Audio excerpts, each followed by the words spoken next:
শিবিরের বিজয়ে হলো ভারতের পরাজয় হয়েছে।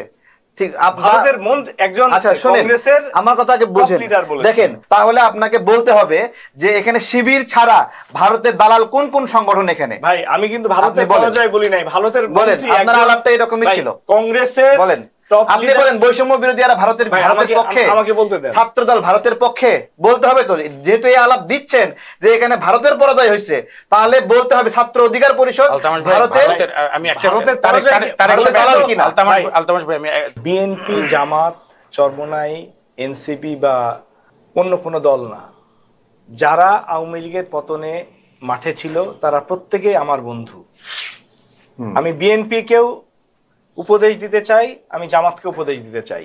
এখানে প্রশ্নটা হচ্ছে যে আপনারা দয়া করে ডিভাইড করেন না নিজেদেরকে। আপনারা যে ঐক্যের মধ্যে ছিলেন সেটা কি আমাদের শত্রু? আমি একটা কলাম লিখেছিলাম নয়া দিগন্ততে, আমাদের প্রকৃত শত্রুকে। আপনি হাজার বছরের ইতিহাস দেখেন, এখানে আমাদের শত্রু হচ্ছে ইন্ডিয়ান এবং ভারতীয় যে ব্রাহ্মণরা, সেই ব্রাহ্মণবাদী এরাই জমিদার ছিল, উচ্চবর্ণের হিন্দুরা, তারাই আমাদের এই মুসলিমদের সাথে শত্রুতা করেছে। সেটা পাকিস্তান বা পূর্ববঙ্গের মুসলিম না, শুধু পুরো সর্বভারতীয় মুসলিম। আপনারা এখনো দেখেন গুজরাটে কি হচ্ছে, পশ্চিমবঙ্গে কি হচ্ছে, আসামে কি হচ্ছে, সব জায়গাতে তারা মুসলিম নিধন করছে।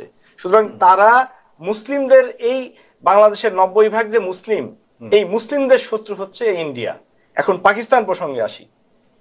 ভাই পাকিস্তান তো আমি আগেই বলেছি যে ইকোনমিক্যালি একমাত্র মানে সামরিক দিক ছাড়া অন্য সমস্ত সূচকে পাকিস্তান আমাদের চেয়ে নিচে। ইকোনমিক্যালি পাকিস্তানের পার ক্যাপিটাল ইনকাম আমাদের চেয়ে কম, পাকিস্তানের অর্থনৈতিক গ্রোথ আমাদের চেয়ে কম, সমস্ত দিকে পাকিস্তানের চেয়ে আমরা এগিয়ে আছি। পাকিস্তানের কোনো ক্ষমতা নাই, বাংলাদেশে একটা বোমা ফুটানোর ক্ষমতাও পাকিস্তান রাখে না। সুতরাং একটা কিভাবে ঢাকা বিশ্ববিদ্যালয় নির্বাচনের আগে ছাত্র দলের ক্যান্ডিডেট বলে যে এরা পাকিস্তানি, তো এই স্লোগানগুলাই তো আমাদের দেওয়া উচিত। আর ভারতকে কেন আমরা নিয়ে আসি বারবার? আজকে দেখেন সবাই ভারতের শত্রু, ভারতের চারপাশে। পাকিস্তান তো পূর্ব ঘোষিত শত্রু। আজকে ভারতের এগেনস্টে স্লোগান দিয়ে আজকে মালদ্বীপে প্রেসিডেন্ট হলো। আজকে দেখেন ভারতপন্থী রাষ্ট্রপতিকে পালাতে হয়েছে নেপাল, শ্রীলঙ্কা থেকে। আজকে বাংলাদেশ থেকে ভারতপন্থী শেখ হাসিনা পালিয়ে গিয়েছে ভারতে, দুনিয়ার কোনো দেশ তাকে স্থান দেয় নাই শুধুমাত্র ভারত ছাড়া। আজকে নেপাল থেকে প্রো ইন্ডিয়ান হওয়ার পরে তাকে সরে যেতে হলো। তো এই যে ভারত, নেপালেও প্রো চাইনিজ, আচ্ছা প্রো চাইনিজ হোক, কিন্তু ইন্ডিয়ান মানে নেপালে আপনি গত 10-15 বছর রাজনীতি দেখেন, তারা anti Indian sentiment, pro Chinese. এখন ইন্ডিয়া তার পার্শ্ববর্তী কোনো দেশের সাথে ভালো সম্পর্ক রাখার চেষ্টা করে না, তাদের এই দাদাগিরির কারণে শত্রুতা। এখন যদি জামাত ইসলামের আমিরের কথা যেটা উনি বললেন, আমি তো আমার শত্রুর কাছে সহায়তা চাইতে পারি যে ভাই আল্লাহর ওয়াস্তে দয়া করে শত্রুতা করো না, তুমি আমার বন্ধু হয়ে যাও। এখানে ইসলাম কখনো বলে না কারোর সাথে শত্রুতা করতে।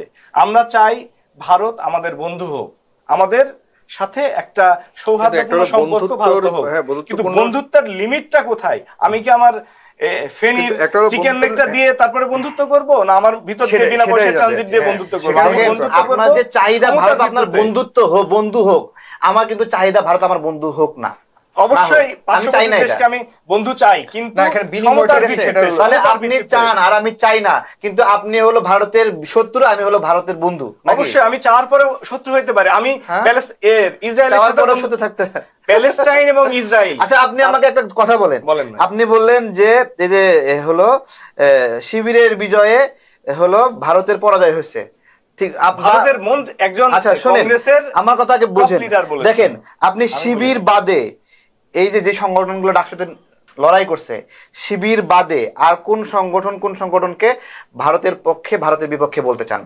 আপনি যেহেতু এই ধরনের একটা কথা বলছেন, যেহেতু বলছেন এই ধরনের একটা আলাপ দিচ্ছেন, তাহলে আপনাকে বলতে হবে যে শিবির বাদে এখানে ছাত্র অধিকার পরিষদ ছিল, বিএনপি ছিল, আরো ছাত্র ইউনিয়ন ছিল, আরো বিভিন্ন সংগঠন ছিল, তারপরে ছাত্র এই যে বৈষম্য বিরোধীরা ছিল। এখানে যেহেতু ভারতের পরাজয় হয়েছে, এই ব্যাখ্যা যেহেতু দিচ্ছেন এখানে ডাকসুতে, তাহলে আপনাকে বলতে হবে যে এখানে শিবির ছাড়া ভারতের দালাল কোন কোন সংগঠন এখানে। ভাই আমি কিন্তু ভারতের পরাজয় বলি নাই, ভারতের বলেন আপনার আলাপটা এরকমই ছিল। কংগ্রেসের বলেন আপনি বলেন বৈষম্য বিরোধীরা ভারতের পক্ষে, আমাকে বলতে দেন, ছাত্রদল ভারতের পক্ষে, বলতে হবে তো, যেহেতু এই আলাপ দিচ্ছেন যে এখানে ভারতের পরাজয় হয়েছে, তাহলে বলতে হবে ছাত্র অধিকার পরিষদ ভারতের, আমি একটা আলতামাস ভাই আমি 10 সেকেন্ড আপনাকে সাপ্লিমেন্টারি করে আলোচনা, তো তাহলে অংশগ্রহণ হবে। ভারতের সরকার কোন স্টেটমেন্ট দেয়নি, ভারতের শশী থারুর দিয়েছে, আপনি বোধহয় দেখেছেন। শশী থারুর না, পাশাপাশি আবার ভারতের, না সেটা সাবেক হ্যাঁ ভারতের গভর্নমেন্ট না। এখন আমি আপনাকে বলি, আমি 2024-এর ইলেকশনে সারা রাত জেগেছিলাম মে মাসে, যে ভারতে মোদি হারুক, উগ্রত্ব ধর্মভিত্তিক হিন্দু মোদি হারুক, এটা যার যার প্রতিক্রিয়া হতে পারে। আমরা চেয়েছি ভারত উদার হোক, সারা উপমহাদেশে আমরা চাই গণতান্ত্রিক রাজনীতি থাকুক। আপনি যে মেঘমাল, কিন্তু মামুন ভাই আমি একটু বলে নি, আমি একটু, তারা বলে নাই যে আমি উদ্বিগ্ন, তারা বলেছে ভারত। আচ্ছা আমি একটু বলি না, আমি একটু বলি, চমৎকার উত্তর দিয়েছে, এটা হাইলাইট না করলে ছেলেটার প্রতি অন্যায় হবে। শশী থারুর তো ইংলিশে প্রতিক্রিয়া দিয়েছে, মেঘমাল্লার বোস কালকেই উত্তর দিয়েছে যে আপনি আমারটা পড়বেন কিনা জানি। ছেলে হিন্দু বলেছে মাই নেম ইজ মেঘমাল্লার বসু, আপনি ভারতে হিন্দু রাইটিস ঠেকাতে পারেন না, আপনি আমার দেশ নিয়ে বাঁধেন কেন? So it is clear. আমি যেটা মনে করি, কোনো ফোবিয়া বা অবসেসিভ না হয়ে আমরা আমাদের কাজ করি। প্রখ্যাত হিন্দুত্ববাদী নেতা কিন্তু একজন রাষ্ট্রনায়ক, আপনার হচ্ছে নাম কি, অটল বিহারী বাজপেয়ী, সে যখন পাকিস্তানে বাস নিয়ে গিয়েছিল, তাকে সাংবাদিকরা প্রশ্ন করেছিল, কট্টরপন্থী হিন্দুরা বলেছিল আপনি কেন পাকিস্তানে গেলেন? সে বলেছিল we can change our friend, we cannot change our neighbour. So আমরা প্রত্যেকের সঙ্গে সমতাপূর্ণ, আপনাকে আরো সময় দেব, প্রত্যেকের সঙ্গে সমতাপূর্ণ সম্পর্ক চাই। অহেতুক ভারত বিরোধিতা, পাকিস্তান বিরোধিতা এই রাজনীতি থেকে বেরিয়ে আসে। মানে ওনারা শুধুমাত্র ওনারা ভারতের সঙ্গে বন্ধুত্ব চান, কিন্তু এখানের যারা বাংলাদেশি পন্থী যারা সংগঠন আছে তাদেরকে আবার ভারতের দালাল বলতে চান। হ্যাঁ, তাদেরকে বন্ধু ভাবতে পারেন না। একটা জিনিস এটাও ভুললে চলবে না যে আমরা গত 15 বছর ভারতের কারণেই কিন্তু আমরা সাফারার হয়েছি, এবং গত 24 ঘটেছে ভারতের কারণে। এখানে তারেকের কথা হলো যে কোনো দেনা পাওনার বিহীন যে কোনো ধরনের পার্শ্ববর্তী বা প্রতিবেশী সম্পর্ক হতে পারে, চোখে চোখ রেখে। আবার এটাও তো ঠিক, আমাদের ডক্টর ইউনূস ভাই, এটাও তো ঠিক, ডক্টর ইউনূস সাহেব লেগে থেকে না না সেখানে কোনো স্বার্থ, আমি বলি সাগর ভাই, রাজনীতিটা কি, ডিপ্লোমেসি কি, এত কিছুর পর তো ডক্টর মোহাম্মদ ইউনূস এক প্রকার যেচে গিয়ে মোদির সঙ্গে দেখা করেছে। উপায় নাই, আপনার প্রতিবেশীকে আপনি যেরকম প্রয়োজনে চোখ রাঙাবেন, আবার তার সঙ্গে মিনিমাম সম্পর্ক রাখতে হবে, কারণ আমাদের এই পুরা উপমহাদেশে তারা একটা প্রতিবেশী দেশ। জি ভাই, আমি যেটা বলছিলাম, আমি হয়তো এই উদাহরণটা আগেই দিতাম মেঘমাল্লার বসুর পোস্টার ব্যাপারে, যে আমি খুবই আনন্দিত হয়েছি যে মেঘমাল্লার বসু এরকম স্ট্রং একটা স্টেটমেন্ট দিয়েছে, ভালো দিয়েছে। আমি বারবার বলছি, তারেক ভাই আমাকে ভুল বুঝেন না, আমি বারবার বলছি আমি বিএনপি, জামাত এবং সকল শক্তির ঐক্য চাই যারা জুলাই আন্দোলন করেছিল। তাহলে আমাকে বলেন যে শিবির জেতাতে ভারতের পরাজয় কিভাবে হলো? ওখানে যে প্রতিপক্ষ রাজনীতিবিদরা ছিল, প্রতিপক্ষ যে সংগঠন ছিল, তারা কি ভারতের দালাল? এই ন্যারেটিভটা কেন নিয়ে আসলো? এই ন্যারেটিভ তো বিএনপি নিয়ে আসছে। এই ন্যারেটিভ বিএনপি নিয়ে আসেনি, পাকিস্তানপন্থী। না না না না, এই ন্যারেটিভ কই? এখানে বিএনপির কি আছে? পাকিস্তানপন্থী। আমি কি বলছি এখানে পাকিস্তানপন্থী? আপনার সাথে আমি বলতেছি না, বিএনপি তো প্রচার করেছে পাকিস্তান। বিএনপি কিন্তু আনুষ্ঠানিক ছাত্রদল যে প্রতিক্রিয়া দিয়েছে, তারা কিন্তু এটা বলেনি, তারা প্রশাসনের নিরপেক্ষতা নিয়ে বলেছে। তারপরে পাকিস্তানে চলে যাও, না পাকিস্তান চলে যাও এটা স্লোগান হয়েছে না ডাকসু নির্বাচনের আগে, যে তোরা পাকিস্তান। এখন আমি আপনাকে একটা বলি, আপনারই কলিগ ছিল, এই ছেলেটার প্রতিক্রিয়া নিয়ে আপনি কি বলবেন? আমি জীবনে কোনদিন কোনো প্রশ্ন শুনিনি। বঙ্গবন্ধু যেহেতু রাষ্ট্রপতি ছিল, হাজারটা সমালোচনা আছে, কিন্তু আমি 7 বীরশ্রেষ্ঠকে নিয়ে কেউ প্রশ্ন করেনি। শিবিরের ডাকসু প্যানেলের একটা ছেলে, হায়েস্ট বয়স 23 হবে, সে বলছে মতিউর হাইজাকার। এই চিন্তাকে আপনি কি বলবেন? বীরশ্রেষ্ঠ মতিউর রহমান, পরে শিবির সরিয়ে দিয়েছে। এগুলো আমাদেরকে হজম করতে হবে, বলবে আর হজম করব। এগুলো যদি আমরা প্রতিক্রিয়া জানাই, তাহলে আমরা ভারতের দালাল। সে বলছে মতিউর প্লেন হাইজাকার, আমরা কেউ বাঙালি জানতোই না। ওই প্লেনে ক্যাপ্টেন মিনহাজ পাকিস্তানের ছিল, মিনহাজের দৃষ্টিতে সে মতিউরকে হত্যা করেছে তাদের পাকিস্তান রক্ষার্থে। আর মতিউর সাহেব পাকিস্তানের আরামের চাকরি, এরশাদত চাকরি করছে, দেশে এসে দালালি করে প্রেসিডেন্ট হয়েছে। মতিউরও তাই করতে পারতো, অথচ সে একটা যুদ্ধ বিমান নিয়ে ভারতে এসেছে মুক্তিযুদ্ধে জয়েনের জন্য। এই ছেলেটার অনুভূতিকে কি বলবেন? মেজর আলতাফাসকে আমরা একটু বলতে দেই, আমাকে বলতে দেন, তারপরে সেটাই প্রশ্ন করলাম। এখানে বিষয়টা হচ্ছে, আমি যেটা আপনাদের বুঝাতে চাচ্ছি সেটা হচ্ছে যে পাকিস্তান ডেড ইস্যু, পাকিস্তান আসলে আমাদের দেশের রাজনীতিতে ভূমিকা পালন করার মতো কোনো শক্তি রাখে না। ইন্ডিয়া আমাদেরকে স্বাধীনতার পর থেকেই তারা আমাদেরকে দাবিয়ে রাখার চেষ্টা করেছে। আমরা ইন্ডিয়ার সাথে সমতার ভিত্তিতে রাজনীতি করতে চাই। ইন্ডিয়ার সাথে শুধুমাত্র চোখ রেখে কথা বলতে পেরেছিলেন শহীদ রাষ্ট্রপতি জিয়াউর রহমান 1975 থেকে 81 সাল পর্যন্ত। এরপরে খালেদা জিয়ার আমলে 1991 সাল থেকে 1995 সাল পর্যন্ত প্যারিটির ভিত্তিতে একটা সম্পর্ক ছিল, এবং 2001 থেকে 6 বিএনপি চেষ্টা করেছে ইন্ডিয়ার সাথে প্যারিটির ভিত্তিতে সম্পর্ক রাখা, কিন্তু শেখ হাসিনা আসার পর থেকে সম্পূর্ণরূপে ইন্ডিয়াকে সবকিছু দিয়ে দিয়েছে, একপক্ষীয়। সেই জায়গা থেকেই দেশপ্রেমিক একটি রাজনৈতিক দল যেটা বিএনপি, এখন বিএনপির কিছু কিছু নেতার কথাবার্তায় মনে হয় যে তারা ভারতের অনুগ্রহ ব্যতীত তারা ক্ষমতায় আসতে পারবে না। কোন বক্তব্য, একটা স্টেটমেন্ট আমরা শুনি একটু। এই যে গড়পড়তা বিএনপির কিছু কিছু নেতার কথাই মনে হয় ভারতের অ্যাডভোকেসি করতেছে, এটাই তো। একটা স্টেটমেন্ট, একটা নোট দেন, যে নোটটা যদি বলা যায়। নামগুলা বলে কি আমি এখানে শত্রুতা ক্রিয়েট করব? না, শত্রুতা না, মানে নাম ছাড়াই এখন একটা বক্তব্যের একটা অংশ বলেন, এই বক্তব্যটা ভারতের পক্ষে যায়, নির্বাচন চেয়েছে, এটাই তো নাকি? নির্বাচন চাওয়া ছাড়া আর কোনো বক্তব্য নাই। আর কি বক্তব্য আছে? আর কোন বক্তব্য আপনারা কোন বক্তব্য ভারতের পক্ষে যায় একটু দেখান না একটা। বিএনপির সালাউদ্দিন ভাই ভারতের পক্ষে কি বলেছেন? ভারত থেকে উনি ট্রেনিং প্রাপ্ত, তারপরে এসে ভারত থেকে উনি ট্রেনিং প্রাপ্ত, একটা গুম হওয়া মানুষকে আপনি ভারত থেকে ট্রেনিং প্রাপ্ত বলছেন? আপনি মানুষ? আপনি মানুষ? এসালামের সাথে ব্যবসায়িক পার্টনারশিপ? এসালামের সাথে কিসের ডকুমেন্টস দেখান একটা। আমি তো ডকুমেন্ট সাথে নিয়ে আসি নাই। আপনি কোনো নিউজের ডকুমেন্টস আছে, সার্চ দিয়ে দেখাতে পারবেন? তারপরে ভারতের সাথে মানে আওয়ামী লীগ যে কথা আছে, সালাউদ্দিন সাহেবের সাথে ব্যবসায়িক পার্টনারশিপের কোন ডকুমেন্টস আছে? আরে ভাই, সালাউদ্দিন কি এসালামের সাথে ব্যবসায়িক পার্টনার? জামাত, নাবিল গ্রুপ কই থেকে আসছে? কোত্থেকে আসছে? কোত্থেকে আসছে? নাবিল গ্রুপ এস আলমের সাথে সম্পর্ক। নাবিল গ্রুপ জামাতের প্রতিনিধি। এই নাবিল গ্রুপ কি করছে? নাবিল গ্রুপ 1200 কোটি টাকা লোন নিছে ইসলামী ব্যাংক থেকে। সেখান থেকে ইসলামী ব্যাংক থেকে লোন নিয়ে সেখান থেকে ওই টাকা দিয়ে আবার ইসলামী ব্যাংকে বিনিয়োগ করে ওই ইসলামী ব্যাংকের শেয়ার হয়ে গেছে। জামাতের চেয়ে শেয়ারহোল্ডার কোনো ইয়ে আছে? এটার কি প্রমাণ আছে? এটা প্রমাণ আছে না? নাবিল গ্রুপ ইসলামী ব্যাংকের শেয়ার হোল্ডার না? তো নাবিল গ্রুপ তো এখনো পর্যন্ত বুক ফুলিয়ে, সে যদি নাবিল গ্রুপ জামাতের প্রোগ্রামে থাকে, নাবিল গ্রুপ ধরবেন জামাতের প্রোগ্রামে থাকে, ওইটা ধরতে পারবেন? এসালামকে কারা শেল্টার দিচ্ছে? এসালামকে জামাত শেল্টার দিচ্ছে। জামাত শেল্টার দিচ্ছে, কে দিচ্ছে? নাবিল গ্রুপ কে তাহলে?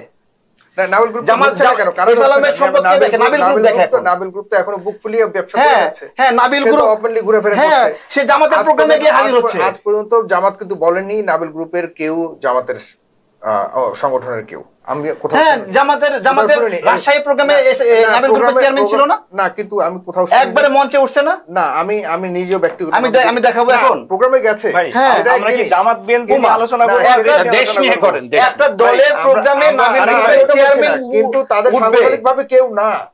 আরে বাবা, জামাতের মঞ্চে দর্শক শ্রেণীর না, মঞ্চে নাবিল গ্রুপের চেয়ারম্যানকে জায়গা দিছে, ফাও দিছে। এই নাবিল গ্রুপের টাকা দিয়ে শিশির মনির সুনামগঞ্জে ত্রাণ দিচ্ছে, ফাও দিছে। আমি আমার বক্তব্যটা শেষ করে কেন অ্যারেস্ট করা হচ্ছে না? এখন আপনি বললে আজকে দেখেন, অনুষ্ঠানের মাধ্যমে আমরা দাবি করি না। আপনি যে সালাউদ্দিন ভাইকে ভারতের এজেন্ট বললেন, এই লোকটা বাংলাদেশের পক্ষে, গণতন্ত্রের পক্ষে কাজ করার কারণে গুম হয়েছে। গুম হওয়ার পর তাকে ভারতে নেওয়া হয়েছে, ওখানে আদালতে তার বিরুদ্ধে মামলা হয়েছে।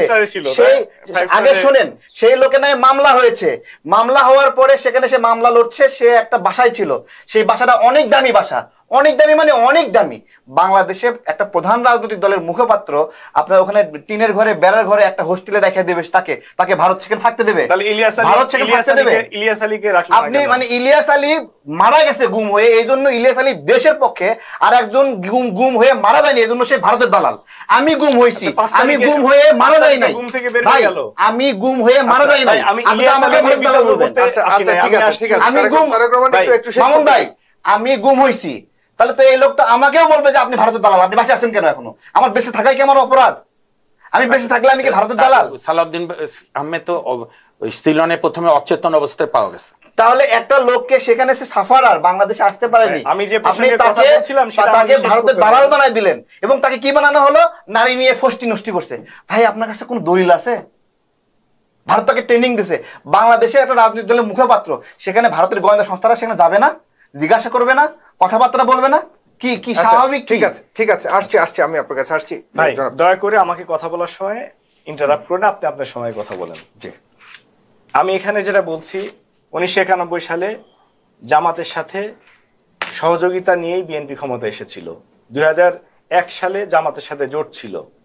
এরপরে আওয়ামী লীগ ক্ষমতায় আসার পরে সবচেয়ে সাফারার দুইটা গ্রুপ, একটা হচ্ছে সেনাবাহিনী। 2009 সালে ক্ষমতা গ্রহণে 52তম দিনে সেনাবাহিনী 57 জন অফিসারকে ভারতের সহায়তায় আওয়ামী লীগ হত্যা করে। এরপরে পরবর্তীতে সবচেয়ে নির্যাতিত এবং মজলুম দল হচ্ছে জামাতে ইসলামী, যাদের শীর্ষ 5-7 জন নেতাকে ফাঁসি দেওয়া হয় বিনা বিচারে।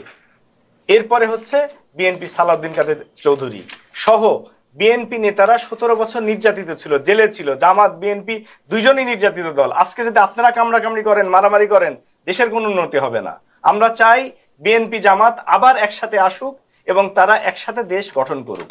এখানে দুইজনের মধ্যে মারামারি, বিএনপি না জামাত কে শ্রেষ্ঠ এটা প্রমাণ করার জন্য ভাই এখানে আমি আসি নাই। আমি বলতে চাচ্ছি আপনারা উভয়েই এই স্বাধীনতার পক্ষে, স্বাধীনতা বলতে বোঝাচ্ছি জুলাইয়ের পক্ষের শক্তি, এবং উভয়েই আপনারা দেশ গঠনের ক্ষেত্রে ভূমিকা পালন করেন। আপনারা এক টেবিলে আসেন। একজন কাদা ছোড়াছুড়ি করে আওয়ামী লীগকে স্পেস দেওয়া এবং ভারতকে স্পেস দেওয়া ছাড়া আর কোনো কিছুই হবে না, আমাদের কোনো কল্যাণ আসবে না। আমি সর্বশেষ আমার বক্তব্য শেষ করব যে আমি আমার ব্যক্তিগত ইচ্ছা, সেটা হচ্ছে যে যেমন পিআর পদ্ধতি, গণপরিষদ ইত্যাদি নির্বাচনের কথা আসছে, আমি চাই যেহেতু এখানে একটা ইন্টারিম গভর্নমেন্ট আছে, পলিটিক্যাল গভর্নমেন্টগুলো আমাদের দেশের পূর্বে অনেক তাদের নেগেটিভ ইমেজ রয়েছে, সেটা আওয়ামী লীগ, বিএনপি, জাতীয় পার্টি, কেউই এর ঊর্ধ্বে নাই। সবার ক্ষেত্রে দুর্নীতি এবং স্বজনপ্রীতির অভিযোগ রয়েছে। সুতরাং ডক্টর ইউনূসের মতো একজন সর্বজন শ্রদ্ধেয় একজন ব্যক্তি একটি ওয়ার্কেবল সংস্কার করে দিয়ে যেত দেশের জন্য, এবং নির্বাচনের একটা পরিবেশ তৈরি করে একটা free and fair election conduct করুক। যে ক্ষমতায় আসুক তাকে আমরা ওয়েলকাম করব এবং তারা সুন্দরভাবে দুর্নীতিমুক্তভাবে দেশ চালাবে, এটাই আমাদের কামনা। কিন্তু আজকে দেখেন রাস্তাঘাটে যত চাঁদাবাজির অভিযোগ, আওয়ামী লীগ যে কাজগুলো করেছে সেই সম্পূর্ণ অভিযোগটা আসছে হচ্ছে বিএনপির ওপরে। সেই কারণেই বিএনপিকে আমরা সমালোচনা করছি, এটার কারণে না, বিএনপির আদর্শিক কোনো প্রবলেমের কারণে, সেটা না। প্রবলেমটা হচ্ছে সেই চাঁদাবাজদের জায়গাগুলো বিএনপি দখল করেছে। আজকে যেটা আওয়ামী পুলিশ ছিল সে আজকে বিএনপির পুলিশ হয়ে গেছে। আজকে যেটা আওয়ামী লীগের ডিসি ছিল সে আজকে বিএনপির ডিসি। আজকে প্রত্যেকে রং বদলায়। জামাত ধর্ষণের অভিযোগে অভিযুক্ত হয়নি। ধর্ষণ জামাতের যদি 1001 জন হয়, বিএনপি হয়নি বিএনপির পার্সেন্টেজ দেখতে হবে। চাঁদাবাজের জন্য বহিষ্কার হয়নি জামাতের 1-2 জন, কিন্তু বিএনপির কতজন? আপনি 1-2 জনকে হালাল বলতেছেন। হালাল হবে কেন? তাহলে সেটা আপনি কেন বললেন না? আমি কি বলছি কি হালাল? আপনি কেন এখানে রাজনীতি? আমি তো বিএনপি জামাতের মত। আপনি কিন্তু বলে ফেলছেন যে বিএনপি ভারতের সুরে কথা বলছে। অবশ্যই আপনি কিন্তু আপনি কিন্তু প্রমাণ দিতে পারেননি। কিন্তু আপনি জি ঠিক আছে আপনি প্রমাণ দিতে পারেননি। আমরা যতটুকু জানি, আমরা কেউ বলতেছি, কেউ কাউকে বলতেছি পাকিস্তানি, কেউ বলতেছি ভারতপন্থী।